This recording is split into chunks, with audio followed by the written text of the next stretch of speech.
श्री सीतारामचंद्राय नमः। श्रावण मास में पवित्र शिवरात्रि के पावन पर्व पर आप घर में रुद्राभिषेक कैसे करें, तो विशेषकर पुराणों में वर्णन आता है कि अगर पार्थिव शिवलिंग बना करके घर में अभिषेक किया जाए तो अनंत गुणा की फल की प्राप्ति होती है। जिस प्रकार से हमने भगवान पार्थिव शिवलिंग का निर्माण किया है, ऐसा वर्णन आता है कहीं कहीं एक शिवलिंग ना बनाकर उनका परिवार बनाया जाए तो हमने 5 शिवलिंग बना करके यहाँ स्थापित किए हैं। तो कहते हैं अगर मंत्र भी नहीं आते तो भाव से प्रेम से आप यह वीडियो देख करके पूजा कर सकते हैं। यह वीडियो निस्वार्थ जन कल्याण के लिए ही बनाया गया है। जैसा कि श्री सीतारामचंद्राय नमः भगवान राम जी का यह दिव्य मंत्र है, समस्त मनोकामनाओं को पूरा करने वाला है। इसी प्रकार श्री रामचरितमानस के बालकांड में भगवान भोलेनाथ हमेशा राम नाम का जाप करते रहते हैं। तो आज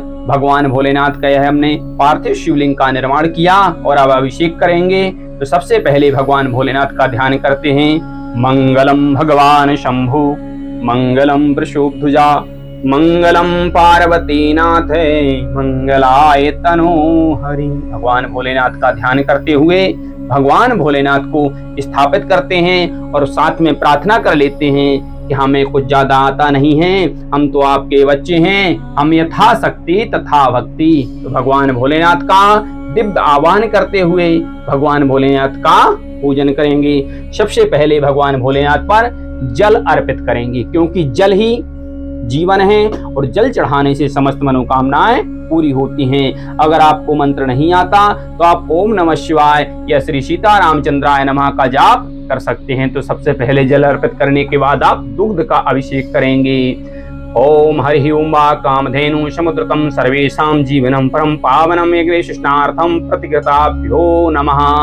जल के बाद दुग्ध से अभिषेक और दुग्ध के बाद दधी का अभिषेक करना चाहिए। थोड़ा सा दधी चढ़ाते हैं और आपको अगर मंत्र नहीं आते तो कोई बात नहीं, आप ओम नमः शिवाय श्री सीतारामचंद्राय नमः या तत्पुरुषाय विद्महे महादेवाय धीमहि तन्नो रुद्रा प्रचोदयात्, इसके बाद घृत अर्पित करते हैं। घृत के बाद में आपको मधु अर्पित करना है। मधु अर्पित करने से समस्त मनोकामनाएं पूरी होती हैं, जीवन में मिठास बढ़ती है, आयु आरोग्यता की प्राप्ति होती है। शास्त्रों में जैसा वर्णन आता है, दूध के बाद दधी, दधी के बाद घृत, घृत के बाद मधु और मधु के बाद अब बूरा को चढ़ाते हैं। भाव से प्रेम से ओम नमः शिवाय का जाप करते हुए पंचामृत से आप अभिषेक करें। इसी प्रकार जैसा शास्त्रों में वर्णन आता है कि जो है चित जल पावक गगन समीरा पंच रचित है अधम शरीरा, यह शरीर भी 5 तत्वों से मिलकर के बना है। इसी प्रकार भगवान भोलेनाथ को भी पंचामृत से अभिषेक किया जाता है। अब इसके बाद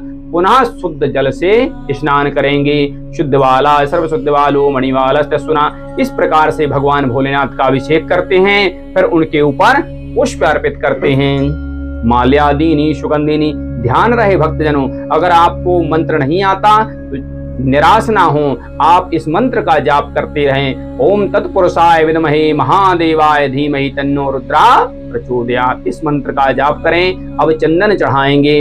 हरि ओम श्री चंदनम खंडम गंधर्प्यम शुकनोहरम। अब चावल चढ़ाइए।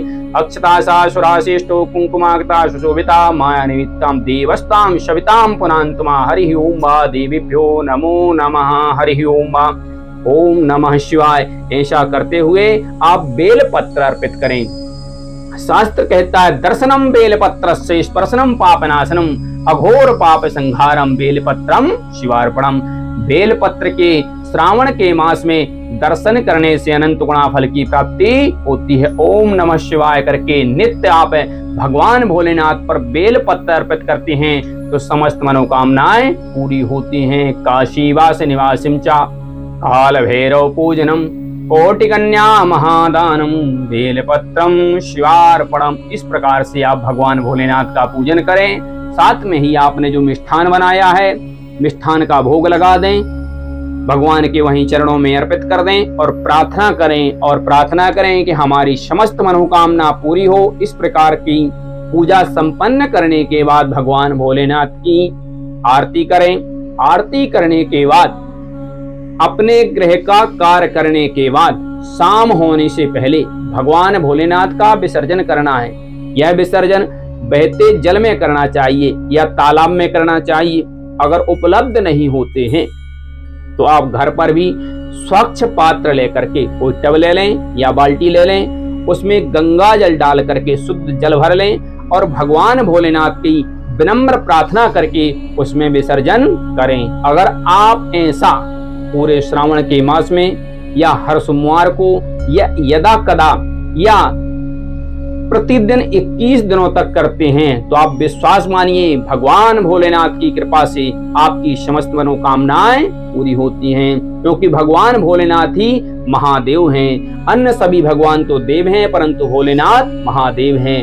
देवों के देव महादेव भगवान भोलेनाथ समस्त मनोकामनाओं को पूरे करने वाले हैं, रिद्धि सिद्धि के दाता हैं, धन धान को देने वाले हैं, सौभाग्य को देने वाले हैं, सभी मनोकामनाओं को पूरा करने वाले हैं। हमारा YouTube चैनल राम राम पंडित जी जन कल्याण के उद्देश्य से बनाया गया है। इसी प्रकार की वीडियो देखने के लिए हमें जो है फॉलो करते रहें और प्रेम से बोलें श्री सीतारामचंद्राय नमः।